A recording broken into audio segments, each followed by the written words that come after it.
नमस्कार दोस्तों, आप सभी का स्वागत है मेरे चैनल धार्मिक कहानियां में। आज सुनेंगे शीतला माता की कथा। शीतला माता की अनेक कथाओं में से सबसे प्रचलित कथा आज मैं आपको सुनाती हूँ। एक बार एक बुढ़िया का रूप धारण कर शीतला माता राजस्थान के डुंगरी गांव में गयी। माता जब गांव में जा रही थी तभी ऊपर से किसी ने चावल का उबला हुआ पानी डाल दिया। माता के पूरे शरीर पर छाले पड़ गए और पूरे शरीर में जलन होने लगी। माता दर्द से कराहते हुए गाँव के सभी लोगों से सहायता मांगने लगी, लेकिन कोई भी उनकी बात नहीं सुनी। एक कुम्हारन अपने घर के बाहर ही बैठी थी और जब उसने देखा कि एक बुढ़िया दर्द से कराह रही है तो उसने उन्हें बुलाकर अपने घर में बैठाया और बहुत सारा ठंडा जल माता के ऊपर डाल दिया। ठंडे जल से माता को उन छालों की पीड़ा से काफी राहत महसूस हुई। फिर कुम्हारन महिला ने माता से कहा, मेरे पास रात की बासी बची रोटी और दही है, आप इन्हें खाएं। रात के रखे ठंडे दही और जवार की रोटी खाकर माता के शरीर को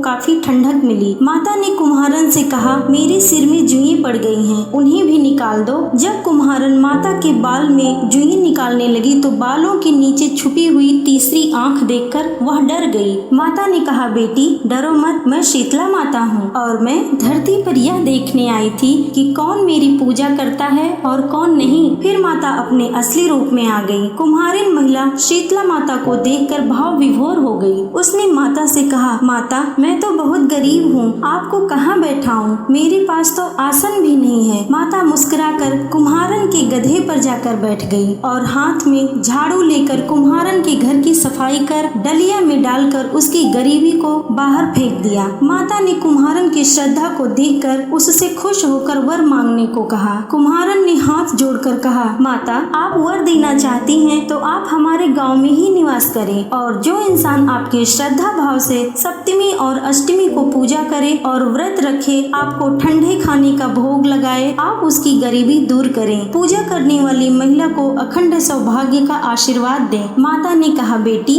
ऐसा ही होगा और कहा कि तू इस कलश का जल अपनी झोपड़ी पर छिड़क लेना, कल सारी नगरी में आग लगेगी पर तेरी झोपड़ी नहीं जलेगी। यह कहकर माता अंतर्ध्यान हो गई। कुम्हारन ने ऐसा ही किया। रात को सारी नगरी में आग लगी लेकिन कुम्हारन का घर बच गया। यह देखकर नगर के राजा ने कुम्हारिन को बुलवाकर उससे पूछा, कुम्हारिन पूरे नगर में आग लगी पर तेरी झोपड़ी कैसे बच गई? कुम्हारिन ने राजा को शीतला माता की कृपा की सारी बात बता दी। तब राजा ने पूरे नगर में ऐलान करवा दिया कि शीतला अष्टमी के दिन किसी के घर में चूल्हा नहीं जलेगा और सभी लोग शीतला माता को ठंडे भोजन का ही भोग लगाएंगे। तब से यह परंपरा चलती आ रही है और अब डुंगरी गांव का नाम सील की डुंगरी के नाम से प्रचलित है, जहां माता शीतला का भव्य मंदिर बना हुआ है। तो दोस्तों, ये थी एक सच्ची घटना पर आधारित शीतला माता की कथा। दोस्तों मेरे साथ बोलिए, शीतला माता की जय। शीतला माता की कहानी पसंद आए तो लाइक शेयर सब्सक्राइब करें और कमेंट में लिखें जय माँ शीतला। धन्यवाद दोस्तों।